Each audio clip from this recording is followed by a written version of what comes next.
Sawa, umetoa nyimbo, mapokezi yamekuwa mazuri pia kama tulivyoongea hapo awali, lakini niambie plani ziko vipi zaidi katika kufanya huduma hii ya Mungu? Namshukuru Mungu sana kwanza kwa ajili ya mwaka huu 2026, umekuwa mwaka wa kibali sana. My blessings inazidi kufanya vizuri. Mungu amepatia kibali, so watu waendelee kustream, lakini pia video yake nimeachia ni mpya kabisa. Watu waendelee kuangalia kule YouTube, wakaandike tu Kibonge wa Yesu.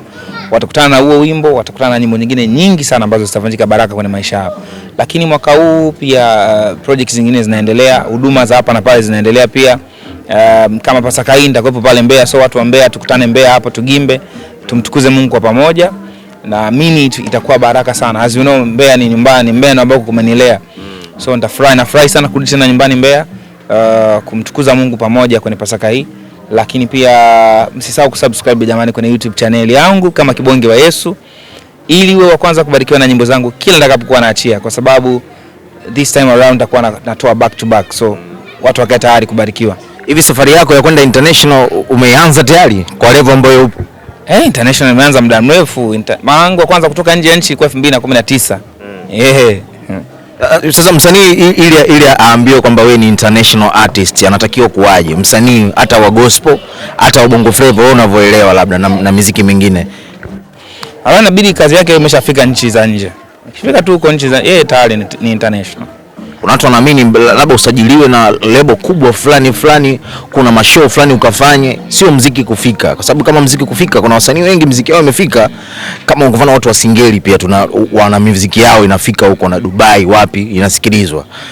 Lakini wanaamini mpaka ukafanye show uo unaliko kwenye matamasha makubwa wako recognize ndio labda international. Kwako wewe binafsi unadhani inatosha kuamini kwamba muziki tu ikasikilizwe tu kule ndio itakuwa international? Yes, hatua ya kwanza ni muziki kupenya, kwa sababu muziki usipopenya watu hawezi kukuita kwenye hizo events.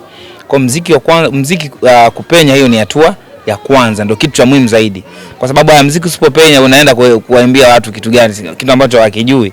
Lakini muziki ukipenya ni rahisi wewe kwenda na watu ukiwa na perform nao watu wana kitu wanakijua, na kwa ni rahisi pia kwako. Kwa hiyo cha kwanza ni muziki kupenya.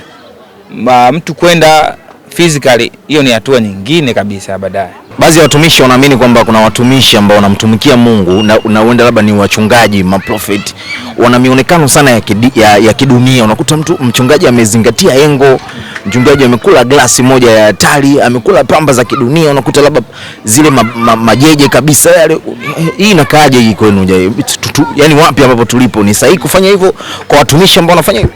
Kimsingi Mungu anapendezwa pia na usafi, anapendezwa na mtu kuwa smart, kwa sababu unapoenda kumhubiria mtu na umependeza, na ni rahisi huyo mtu kukuelewa. Yaani cha kwanza anakuwa anaelewa sasa, bwana mbona alivyo msafi, alivyo anapendeza. Kuweka engo sio dhambi. Kwa fashion haituzuii. Yaani haituzuii, ila tu isivuke maadili. Umeona? Kama maadili yanaruhusu, yuko ndani ya maadili, haikwazi, wewe pendeza tu. Sasa utajuaje kama hii engo niloizingatia leo baba shop hii kuna watu itawakwaza? Unajuaje? Kuna watu itawakwaza na kuna watu haitawakwaza. Si unaangalia maadili ambayo mmekulia na maadili ya nchi yenu, kwa sababu unajua kuna labda tuseme nchi zingine wenyewe wako free. Kila kitu ni maadili pia, umeona? Alafu pia Roho Mtakatifu yupo ndani yetu, anashuhudia kama kitu sio sahihi, anakuambia hiki sio sahihi. Kwa tunaye Roho Mtakatifu na kazi yake ndio hiyo, kutukumbusha na kutuonesha. Umeona? Kama anakuambia hii style iliyonyoa hii mtumishi wa Mungu sio kweli. Unajuaje sasa? Unajuaje kama Roho Mtakatifu sasa hapa ananikumbusha? Unajuaje? Mimi najua kwa sababu nimekulia wokovu. Nakumbuka zamani mimi nilikuwa napenda sana kuweka wei. Lakini kadri nilivyokuwa nakuwa nikaona kabisa hii mimi kwangu kwa utumishi wangu hii kwangu sio sahihi, nikaacha. Kwa hiyo the more unakuwa Mungu anazidi kukuongoza. The more unakuwa deep kwenye maombi, unakuwa deep kusoma neno, Roho Mtakatifu anakuonesha. Ukiweza kumsikiza Roho Mtakatifu tu, maisha yako yanakuwa vizuri. Anakuongoza kwenye kila njia, kwamba kweli njia mwanangu unapita kila siku, leo usipite. Kwa nini nisipite njia? Simeelewa vizuri. Kumbe hiyo njia kuna ajali inatokea, ila ukimsikiza Roho Mtakatifu unakuwa umeepukana na hicho kitu.